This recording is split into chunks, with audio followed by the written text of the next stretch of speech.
This is the 2020 Porsche 911 Carrera S Cabriolet, and this is sort of an impromptu live Q&A, and so there may not be a ton of folks joining us in the beginning here. Hopefully we got some more questions that will build up, but first we'll get to the questions that I posed on Instagram. That's at MilesPerHr if you want to follow me there, and YouTube's community page. Great time to engage with me on there. And if you have not subscribed yet, please subscribe to the channel. I've got daily videos for you, including POV drives, day and night, and a walk around for this coming up very soon. And we will have a review of that GMC Yukon Denali up on Monday, so look forward to that if you liked the walk around and the POV for that one. And yes, so Christina, what is our first question? All right. Hey everyone, thanks for joining. First question is, would you choose a base Carrera S with a manual or a Cayman GT4 with options? From Blake. Blake asked a really good question. So if you're an enthusiast, chances are you like Porsches, but there's sort of a split of opinion on whether the 911 has always been holding back its lesser siblings, the 718 Cayman and Boxster, and whether that's right. Whether Porsche's long-standing heritage of offering the 911 as its flagship is right, whether they should be elevating the 718 Cayman and Boxster to places, considering they have a more ideal mid-engine setup.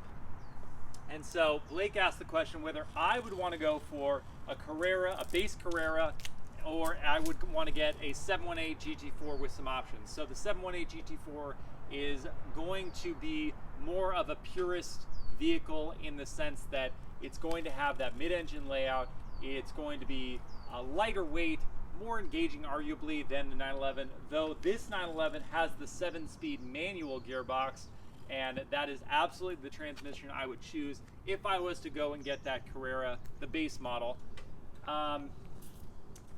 Maybe if this was 5 years ago, God, I'm not that old, but I just feel like as I get older, I more and more appreciate the 911 Carrera, especially just the coupe model. This is the Cabrio, clearly, the convertible. For those of you who don't know, Cabriolet in Porsche speak means convertible. We discussed there in the last Q&A with the R8 Spider, convertible, Cabrio, and Spider with an I or Spider with a Y, all different names that automakers have for their convertible models. I'm getting off track here. Would I choose the base 911 Carrera? Would I go for that Cayman GT4? I think I would go 911 Carrera. Just from a practical standpoint, having the rear seats, no, I would not put anyone back there, but it's really nice to just throw stuff. Then you got the front trunk. It's got the look with the coupe. It's got that classic 911 aesthetic. I would go with that car, even though the GT4 would be a great driver. Good question, Blake. I think he has another one for me.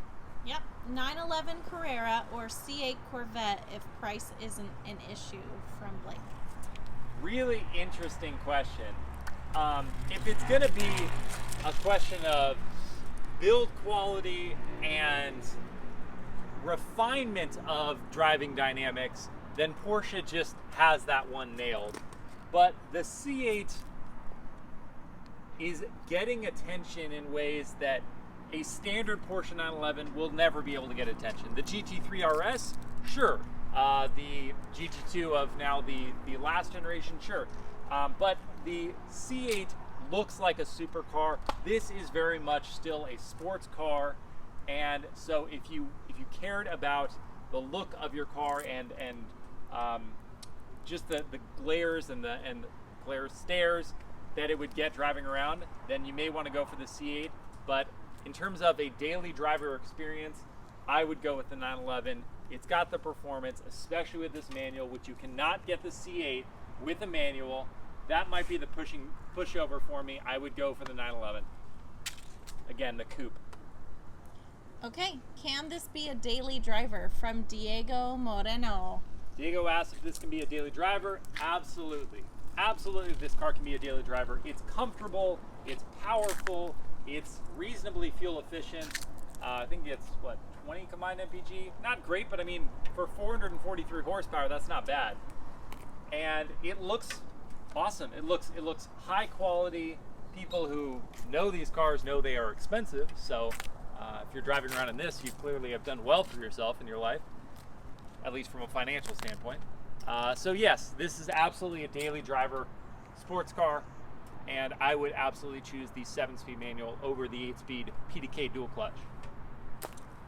That may have wrapped it up for our early questions. No, we've got more. Oh yeah, well, just thanks to Nicholas Azevedo.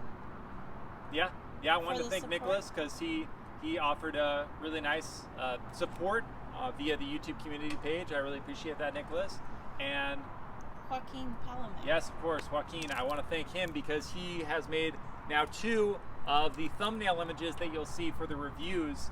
And he just reached out. He's like, hey, I want to practice my Photoshop skills and do some thumbnails for you. And he's done great work, and I just really appreciate it. That's one amazing way that the community is really supporting this this channel. So just want to thank him as well. Okay, now we can get to you folks on YouTube. Hopefully there's a couple folks with us now. Yeah. Also, just comment, do you like this time? 5 p.m. on a Friday as opposed to during the weekend. We are really pushing to be able to do this on during the week, such that Christine and I can have a little more free time on the weekends to do other things. But if y'all They hate don't this care time, about our free time. yeah, they don't care about us. I think they do. But if you just guys really want the weekend, then we can maybe work that in. But how do you feel about weekdays, typically later in the week, and typically 4 or 5 p.m.? What do you think about that? Give me a comment. Okay, what's Questions? up to MilesPerHr? Lamit, hey. Hey guys, from Gavin, thanks for joining. His Thank you. stepdad got the same car in the same color. Oh, nice. All right, Love it and when that happy happens. sad day, hello. Hello. All right, and they just subscribed today, so thank you. Oh, thank you for joining. For being Hello, part of Gavin MilesPerHr. again. Okay. And Xylos, thanks for joining. And Kyle, thanks for joining. All right. You find a drive. Am I fine to drive? Or is that you gonna drive? I don't will drive. Yes, I will drive at some point. How about I just hop in and start it up? know. Yep. Typically, like if we start up the car, here with that 3-liter Boxer 6, now turbocharged, no longer naturally aspirated, sounds like.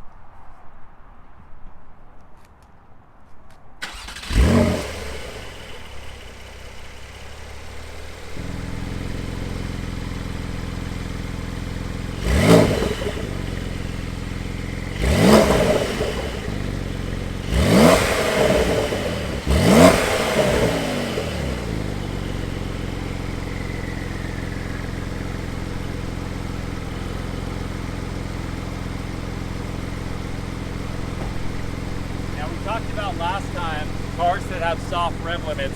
This one clearly has a soft rev limit. I was only able to rev it up to about 3,500 RPM. While it's still warming up, I don't know, because I haven't sat here and just idled the car for a long time before, if after it's warm it will let me rev higher, but that's kind of what we can hear. It is the sports exhaust system because it is the S. That's standard on the S model, and I think it sounds pretty good. It clearly doesn't sound here, even when I'm driving it, you'll be able to hear it's not going to have that same wail of the flat 6 naturally aspirated motor of Porsche 911 Gold. Twin turbocharging is always going to muffle the exhaust note just a little bit, but I still think it sounds distinctive and pretty good. What do you guys think? Do you like the exhaust note? Yes? No? I don't know. I'll check it out. Check that. Okay, next question. What do you think about the 911 Turbo S exclusive series? About the 911 Turbo S Joseph. exclusive series. I think I would love to drive the 911 Turbo S, period. The exclusive series adds, I'm not sure how much to the price of those cars, but it doesn't really affect performance at all. The Turbo S is a rocket ship of a car that is still daily drivable, which is amazing, and it's just so quick. I've asked Porsche about that car. I should be able to get one at the very beginning of 2021. I'll try to get one to review, because that would make for a really fun POV drive for me. But yeah, so I don't really have any distinctive thoughts about the exclusive series, but I am very excited about the 911 Turbo S. Such a fast car. In front of what I've heard from my journalist friends is that it just handles amazingly well. And I believe that after driving the just Carrera S version of this car. Okay. From Kyle, does this have a V8? It does not have a V8, Kyle. This is a turbocharged 3-liter box or 6-cylinder engine. So boxer or flat 6-cylinder engines are distinctive for Subaru and Porsche. So it's Porsche. If you find this, if you're talking about a Porsche, it's a car, not one of their SUVs. If it's one of their sports cars, the 718 or the 911, then it's going to be a boxer engine. Even the 718, though it's a 4-cylinder for the non-GT4, non-GTS models, it is still a boxer configuration, so flat cylinder configuration. Okay. From Argman, hi, is this live? Yes, we are live. Yes, it is live. We are live. Kiesel, I thought he will drive it. I will. You will. I will drive it, definitely. Okay, this is a better time for Kyle. I didn't hear anything else from people. Okay. What do we? Hey, I'd also appreciate if you could maybe do a drive of the Lamborghini Huracan Performante. Did I do a Performante POV? That's a good question. I actually don't know if I can even still get the Performante, considering it has now been replaced fully by the Evo. So I may not be able to do that one, unfortunately. I will, however, be able to do the Huracan Evo rear-wheel drive, both coupe and spider. That's coming up early next month, so look forward to that. I will have POV drives of those. All right, is it time to hit the road? Oh, sorry, Kyle, about your cousin. Okay, sorry. We'd love to hear a POV video of a Chevy box truck. Interesting. Chevy box truck. We are only doing newer cars, as in within the last model year or two, as of right now, because we get loans from the automakers. I get loans from the automakers, and they are only keeping their newest cars in the fleet. Uh-oh, people are having trouble hearing me. Sorry. You? Yeah. Yeah, you always got to speak up. I've been shouting, though. Okay, but it's directional, so you gotta. It's directed at me right now, so you gotta speak up. Sorry. Oh, the e-brake. Forgot about that. Okay, so I'm gonna throw the windows up, and what's cool about the Cabriolet is, even though I don't like the design language quite as much as the coupe, it does have some useful features. So I can press this button here, Right. and it's going to lift up this windscreen back behind me, Whoa. which will keep the wind buffeting to an absolute minimum. I do have the car in sport mode right now, which means that it has the active valves, exhaust valves open, so it's going to make better noise when I get on the gas. What do you think about the interior? It's conservative, and I would expect nothing less from the Germans. It's fairly conservative. I like it with the stick way better. Not just in terms of the driving experience, but how it looks. Because if you don't get the stick, you get a little toggle right here that functions as the gear selector, and I think that doesn't look nearly as good aesthetically as the 7-speed manual gearbox that we have here. And if you're not familiar with Porsche gearboxes, or you haven't seen a 7-speed manual, that may seem kind of odd, but the 7th speed is functioning as an overdrive gear, basically a fuel efficiency gear. So if you're cruising on the highway, you'll be able to tap into the better fuel economy than if you were limited to 6 gears. If you were limited to 6 gears, it would be sitting at a higher RPM and burning up fuel. So that 7th speed is not really useful in a around town functionality, but if you're cruising on the highway for longer distances, really allowing this car to be very much a grand touring experience. So that's the deal with the 7th speed, if you are wondering. And it's okay, Kyle, don't worry. Okay, will you be doing a POV night drive from Joseph?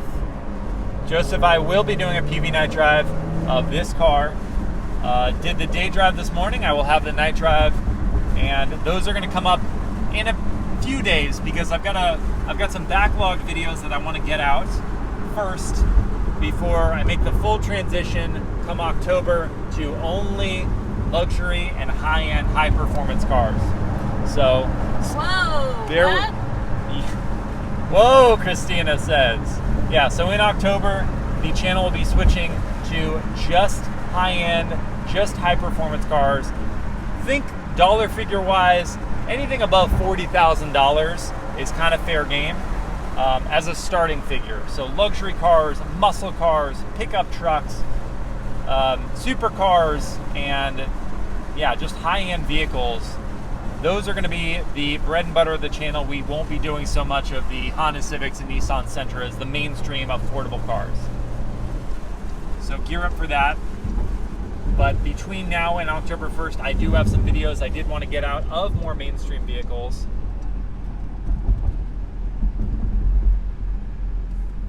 What other questions? Do you have any other questions while we've been driving around? Will there be a POV night drive? Yes, there will be a PV night drive of this car. Okay. And people like the engine sound. Right? It sounds pretty good. It doesn't sound quite as good as that flat six, but it does sound pretty good. Okay, and Gavin prefers the paddle shifters. Manual gearbox seems a short while outdated. Still awesome though. Yeah, I mean, manuals are definitely, if you want the fastest shifting transmission and you don't care so much about the engagement factor with the car, an automatic is going to be the way to go. People still choose the manual, not as many people certainly, but people in general who choose a manual transmission do so because they want to really connect with the car, and that's what the manual affords. Having to shift your own gears, not via paddle, but having to use your arm and your left foot to engage the gears is just a way of getting you more and more involved in the driving experience. So that is why people choose a manual, not because it's faster. Okay, what is the 0 to 60 time? 4.0 seconds.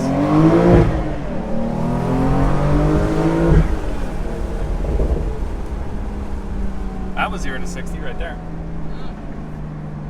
More like a rollout, but 2 to 60. Okay. And Kyle has to say, Miles, you are very brave to get on the gas like that after a motorcycle wreck. You're a great man. Thanks, Kyle. It's, well, driving is what I love. And the motorcycle accident, being hit by a drunk driver, that can't rob me of my enjoyment in driving vehicles. Well, thankfully you healed, so you can do it again. I did heal, yes. Thank God. Okay. From Bowen, is the Carrera S too fast or easy for a daily driver? The new models are much quicker than the last generation. Definitely. It is still very, very easy to drive. It doesn't feel overwhelming ever. Very modular power. The buildup is smooth. The turbos don't have so much delay that you're sitting there wondering if you've put too much throttle and you're waiting to see what happens. The buildup is very nice, and the driving is super smooth and super easy. I can drive this car very smoothly. I am in sport mode. I can take it out of sport mode, go to normal mode. That's going to quiet up the exhaust significantly, and then you can just kind of cruise easily. All depends on how smooth your shifting is, but hey, it's a great time to practice. If you're driving a car like this with a really easy to use manual gearbox, then this is an excellent time to practice your shifting. And while we're just kind of cruising along here, because I'm at high enough of a speed, I can't raise the power folding fabric roof, but if I was below 30 miles an hour, I could do so while in motion, which is pretty neat. So when we creep up to the next light, I will have Christina record the operation of the power retracting and power operating folding soft top. The ride quality is very smooth. Haven't heard a question about that yet, and I'm not going to go too deep into all this stuff.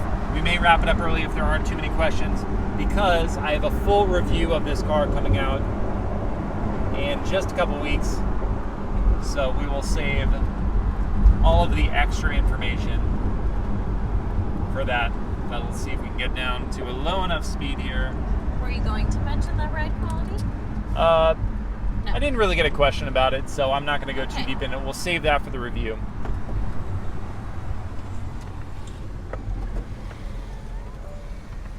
This whole operation, only takes about 11 seconds. And we're done, just like that. And then it's very quiet inside the cabin. All right, if no other questions are being posed. Last two, yes, Kyle, thankfully he healed. If you owned one from Joseph, would you do any mods to it?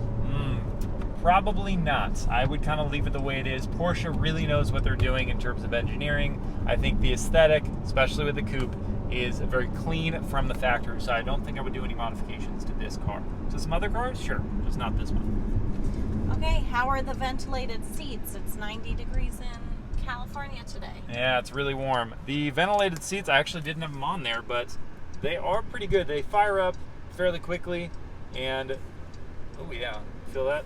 Did I turn yours on? No, you didn't turn mine on, so I felt nothing. Oh man, you didn't feel what I felt, which is a really nice cool breeze coming on my back. Yeah, right? Hey! Pretty good ventilated seats. Oh. All right, folks. Thank you so much for joining us. Sorry it was pretty impromptu with this one, but if you have additional questions, definitely comment those. And yeah, like I said, I'll have POV day drive, night drive, a walk around, and the review coming up for this one in the next few days. So I will see you then, and as always, thank you for joining this MilesPerHr live Q&A. Christina, any last words? Any parting words? Have a wonderful weekend. There you go. There you go. All right, guys. See you next time. Okay, so speak good to your wife. Bye. Yes, be good to your wife.